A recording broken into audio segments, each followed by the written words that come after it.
Although American billionaires Elon Musk and Mark Cuban are staunch supporters of the Dogecoin cryptocurrency, they strongly disagree on the hiring criterion in corporate America. In the latest online spat between the two tycoons, Mark advocates for diversity, equity, and inclusion, while Musk advocates for hiring purely on a merit basis. As you would guess, each of them has enough reasons to support their stand. In this video, we will investigate the stands taken by both billionaires, and by the end of it all you will be in a position to determine the best hiring criteria in corporate America. Let us dive in. It is interesting when two top entrepreneurs disagree on the recruitment process that should be embraced. It makes sense to pay closer attention since both Musk and Cuban have a rich experience of employing people in their companies. As the world's richest man, valued at $243.5 billion by Forbes, Elon Musk runs his companies, which include SpaceX, Tesla, Neuralink, The Boring, and Twitter, now known as X. On the other hand, Mark Cuban, a media personality and a former host of ABC's Shark Tank, has invested in over 400 businesses, with his most lucrative being in the Dallas Mavericks, an American basketball team that competes in the NBA. Mark owns 85% of the shares in the Dallas Mavericks, which is equivalent to $3.3 billion. It is now clear that both men have hired people to work for them in their companies. So how did the debate on hiring come up in the first place? The Twitter feud between Elon and Musk started when the Tesla and SpaceX founder made a tweet in reference to the resignation of Harvard President Claudine Gay. In the tweet, Musk says, "Discrimination on the basis of race, which DEI does, is literally the definition of racism." Musk's tweet seemed to have rubbed Cuban the wrong way, who retaliated with a tweet saying, "Let me help you out and give you my thoughts on DEI 1. Diversity good businesses look where others don't to find the employees that will put your business in the best possible position to succeed. You may not agree, but I take it as a given that there are people of various races, ethnicities, orientation, etc. that are regularly excluded from hiring consideration. By extending our hiring search to include them, we can find people that are more qualified. The loss of DEI-phobic companies is my gain." 1A. We live in a country with very diverse demographics. In this era where trust of businesses can be hard to come by, people tend to connect more easily to people who are like them. Having a workforce that is diverse and representative of your stakeholders is good for business.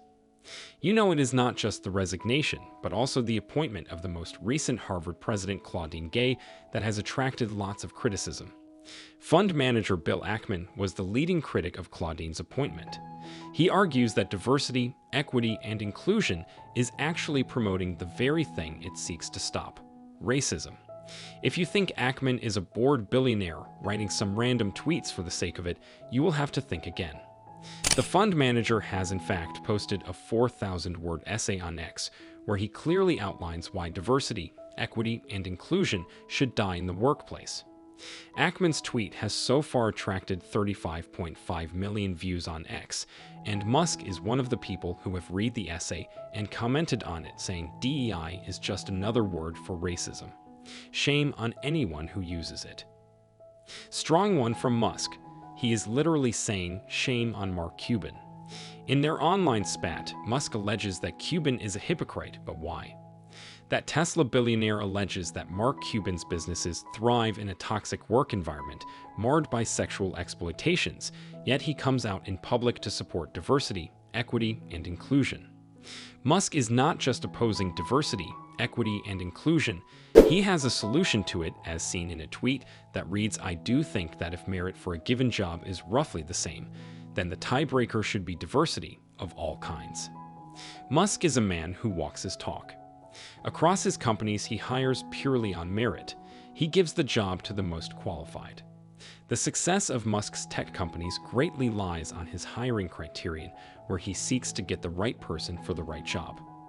Since his companies are dealing with very sophisticated and advanced technology, Elon has no choice but to hire people who are extremely intelligent and highly innovative.